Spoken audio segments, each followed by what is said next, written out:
ஆடி மாதம் முடிவதற்குள் உங்கள் குலதெய்வ கோவிலுக்கு இந்த ஒரு பொருளை தானமாக வாங்கி கொடுத்து விட்டால் போதும். வீட்டில் எல்லாம் இன்பமாக இனிமையாக நடக்கும். அம்மன் மனம் குளிர்ந்து மக்களுக்கு ஆசிகளை வழங்கக்கூடிய காலம் இந்த ஆடி மாதம் என்று கூட சொல்லலாம். குடும்பத்தில் எல்லாம் இனிமையாக நடக்க வேண்டும், எல்லாம் சந்தோஷமாக நடக்க வேண்டும். வீட்டில் சுபகாரிய தடை விலக வேண்டும். வீட்டில் இருப்பவர்களுக்கு ஆரோக்கியம் சம்பந்தப்பட்ட பிரச்சனைகள் வருகிறது.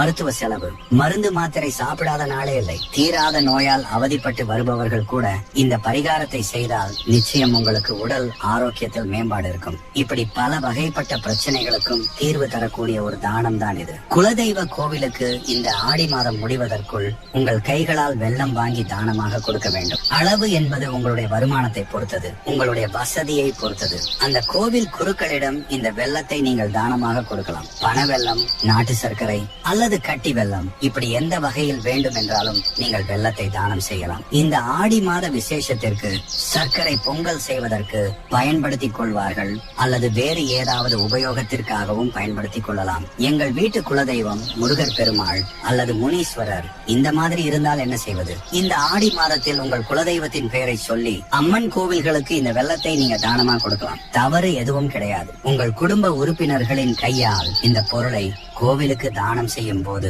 உங்கள் குடும்ப கஷ்டம் தீரும் என்று சொல்லப்பட்டுள்ளது. இந்த ஆடி மாதத்தில் குலதெய்வ கோவிலுக்கு குடும்பத்தோடு சென்று வழிபாடு செய்யுங்கள். அதே போல உங்கள் வீட்டில் இருக்கும் கஷ்டம் கரைந்து போக வேண்டும் என்று ஒரு கட்டி வெல்லத்தை எடுத்து குலதெய்வ கோவில் இருக்கும் குளத்தில் கரைக்க வேண்டும். அந்த வெல்லம் தண்ணீரில் எப்படி கரைந்து போகிறதோ அதே போல உங்கள் வீட்டில் இருக்கும் கஷ்டமும் கரைந்து போகும் என்பதுதான் இந்த பரிகாரத்தில் இருக்கும் நம்பிக்கை. அதே போல வெல்லத்தை கோவிலுக்கு தானம் கொடுக்கும் போது அந்த இனிப்பான வெல்லம் உங்களுடைய கசப்பான கஷ்டத்தை சரி செய்துவிடும் என்பதும் இதனுடைய தாற்பயமாக நமக்கு சொல்லப்பட்டுள்ளது.